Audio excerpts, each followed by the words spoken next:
reach beyond the darkness, beyond the grave, to an unexplored dimension as we travel to the mysterious realm of ghosts. Journey with us into the world of ghost stories. Our next story is a tale of the American Indian. They worshipped the earth and considered the land sacred.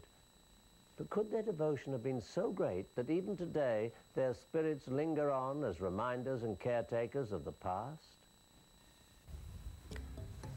When the Christensen family moved into their Palos Verdes home many, many years ago, little did they know about the family already residing there. Fred, then only a small boy, told his mother these fantastic stories about little strangers playing with him. Meta dismissed his little tales as an overactive imagination, until one day. The very first thing that happened, that one really gave us the chills, because I had a blue and white old-fashioned vase with a lid on it and a tassel around it, and it broke. The lid broke, and it broke in so many pieces that you couldn't put it back together again. Just put it on the kitchen counter. That was in the evening. We all went to bed, and when we woke up the next morning, it came out, and I swear to you, it was all put together with a tassel, just the way it was supposed to be. It freaked us out, because there was no way any of us could have put it together. It was so many pieces. If nothing else, it unsettled the family. Even their cat, Boo, sensed something out of the ordinary was happening. But that was only the beginning. After that, it just started, things started happening. We would be lying in our bedroom, in our bed, and we'd hear the sliding door open from my kids' room, and footsteps coming out and stop in the middle of the room. We'd be sitting in the family room, and we hear the light switch in the bathroom going on and off. Blow dryers going on when no one would be near the blow dryer. Hangers moving in the closet. My thoughts were nowhere near any ghosts or spirits or anything like that. Although Fred's experiences were more vivid, no one really gave any notice to his stories.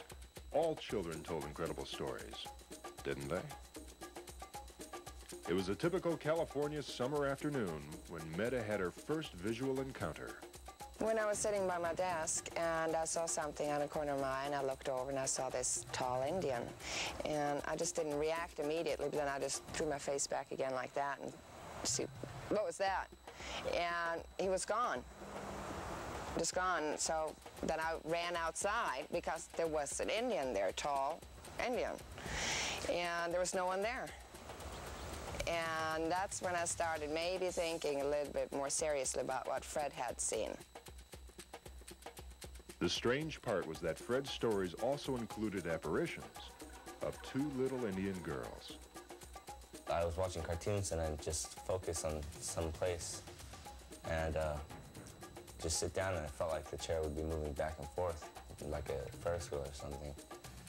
And I saw kids out of the corner of my eye just laughing and playing, pushing the chair. These little spirits had found a new friend in Fred, obviously unaware of how they scared him.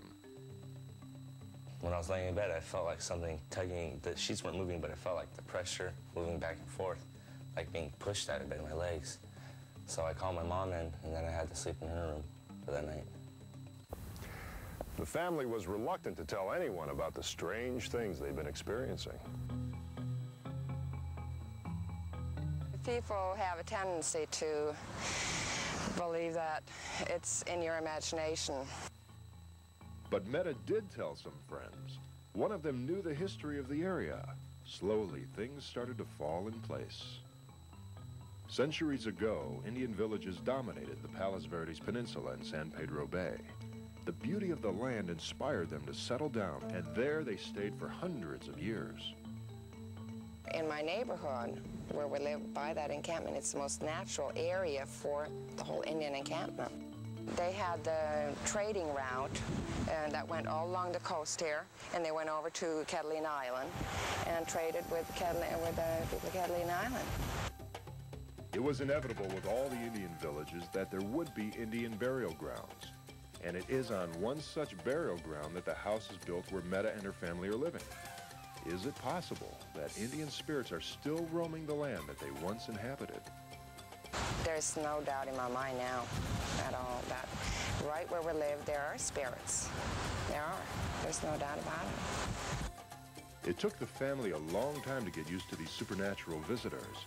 Now Meta feels there is a reason why they're still around. They might just be home. Want to be here, you know, be left in peace. It's like the sighting that I had outside. It was so peaceful because he was just walking up very peacefully. You know, it was just peaceful.